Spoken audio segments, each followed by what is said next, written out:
ఈ రోజుల్లో ప్రతి మనిషికి డబ్బు అవసరమే. కానీ అందరికీ డబ్బు సరిపోవటం లేదు. ఎందుకో కొంచెం తెలుసుకుందామా? పేదవాడికి గూడా సరిపోవటం లేదు డబ్బు. అలాగని ధనవంతుడికి గూడా సరిపోవటం లేదు. మరి మనిషికి సంపాదన కంటే మనిషి ఆశలు ఎక్కువగా పరిగెడుతున్నాయి కాబట్టి. ఈ రోజుల్లో కూలి పని చేసుకునే వారికి కూలి సరిపోవటం లేదు. ఉద్యోగం చేసేవారికి జీతము సరిపోవటం లేదు.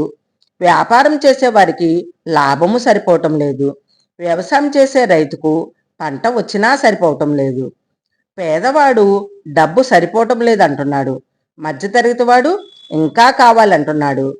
ధనవంతుడు ఇంక నాకు ఇది చాలు ఇంకా కావాలని అంటున్నాడు. అంటే సమస్య డబ్బులోనా లేక మనిషి ఆలోచనలోనా? మనిషి జీవితం ఎప్పుడూ ప్రస్తుతం ఉన్న స్థితిలో ఉండదు. అతని మనసు ఎప్పుడూ 2 అడుగులు ముందే ఉంటుంది. శరీరం ఈ రోజులో ఉంటుంది. మనసు మాత్రం రేపటిలో ఉంటుంది. అందుకే వచ్చిన ఆదాయం సరిపోవటం లేదు. 100 రూపాయలు ఉన్నవాడు 200 అవసరాలు ఊహిస్తున్నాడు. 1000 రూపాయలు ఉన్నవాడు 2000 ఖర్చులు మొదలు పెడుతున్నాడు. 1,00,000 రూపాయలు వచ్చినవాడు 2 లక్షల పనులు మొదలు పెడుతున్నాడు. 10 లక్షలు వచ్చినవాడు 20 లక్షల కోసం కలలు కంటున్నాడు. 1,00,00,000 రూపాయలు వచ్చినవాడు 2 కోట్ల వ్యాపారం గురించి ఆలోచిస్తున్నాడు. 100 కోట్లు ఉన్నవాడు కూడా ఇంకా 200 కోట్లు ఎలా సంపాదించాలనే పరిగెడుతున్నాడు. ఇది కేవలం డబ్బు సమస్య కాదు. ఇది ఆశ అనే మన మనసు స్వభావం. మనిషికి అవసరాలుంటాయి. ఆ అవసరాలు సహజమైనవే. ఆహారము కావాలి, బట్టలు కావాలి, ఇల్లు కావాలి, పిల్లల చదువులు కావాలి, ఆరోగ్యము కావాలి. ఇవి మనిషి యొక్క అవసరాలు. అవసరం దాటితే ఆశ మొదలవుతుంది. ఒక ఇల్లు ఉంటే ఇంకో పెద్ద ఇల్లు కావాలి. ఒక బైక్ ఉంటే కారు కావాలి. ఒక కారు ఉంటే ఖరీదైన కారు కావాలి. చిన్న ఫోన్ ఉంటే పెద్ద ఫోన్ కావాలి. ఇలా జీవితము సౌకర్యం కోసం మొదలైన ప్రయాణము చివరికి ఇతరులతో పోల్చుకోవడం వరకు వచ్చింది. మనిషి తన జీవితం చూసుకొని బాధపడటం కంటే ఇతరుల జీవితం చూసుకొని ఎక్కువ బాధపడుతున్నాడు.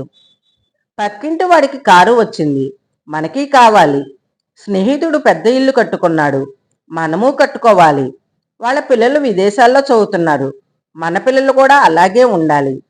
ఇలా పోలికలు పెరిగిన కొద్దీ సంతృప్తి తగ్గిపోతుంది. ఇప్పటి సమాజం మనిషికి ఉన్నది చూపించటం లేదు, లేనిది మాత్రమే చూపెడుతుంది. వచ్చే ఆదాయం కన్నా మనసులోని కోరికలు వేగంగా పరిగెడుతున్నాయి. డబ్బు పెరిగింది, ప్రశాంతత తగ్గింది. ఒకప్పుడు తక్కువ డబ్బుతో కూడా మనుషులు ప్రశాంతంగా ఉండేవారు. ఇప్పుడు ఎక్కువ డబ్బు ఉన్నా నిద్రమాతలు వేసుకొని పడుకుంటున్నారు. ఎందుకంటే డబ్బు పెరిగింది కానీ మనసుకు శాంతి తగ్గింది. డబ్బు జీవితం నడవడానికి అవసరం, కానీ డబ్బే జీవితం కాదు. మనిషి సంపాదన పెరుగుతున్న కొద్దీ బాధ్యతలు కూడా పెరుగుతున్నాయి. బాధ్యతలు పెరిగిన కొద్దీ భయము పెరుగుతుంది. ఇది పోతే రేపేమవుతుంది, ఇంకా ఎలా సంపాదించాలి అనే ఆలోచనలు మనిషిని ఎప్పుడు పరిగెత్తిస్తున్నాయి. భవిష్యత్తు కోసం జీవితం మర్చిపోవటం, మనిషి భవిష్యత్తు కోసం పని చెయ్యాలి. కానీ భవిష్యత్తు కోసం వర్తమానాన్ని కోల్పోకూడదు. చాలామంది ఇంకొంచెం సంపాదిస్తే సంతోషంగా ఉంటాను అంటారు.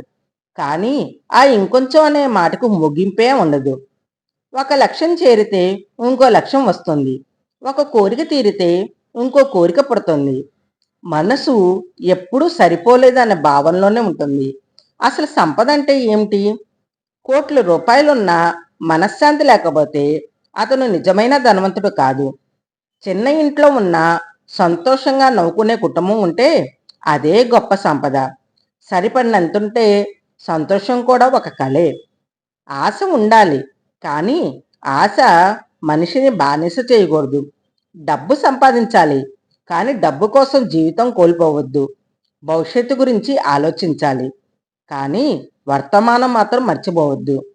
డబ్బు సరిపోవటం లేదని అనిపించడానికి ప్రధాన కారణం ఆదాయం తక్కువ కావటం మాత్రమే కాదు. మనసు ఎప్పుడు ప్రస్తుతం ఉన్న స్థితి కంటే 2 అడుగులు ముందుకు పరిగెత్తటమే.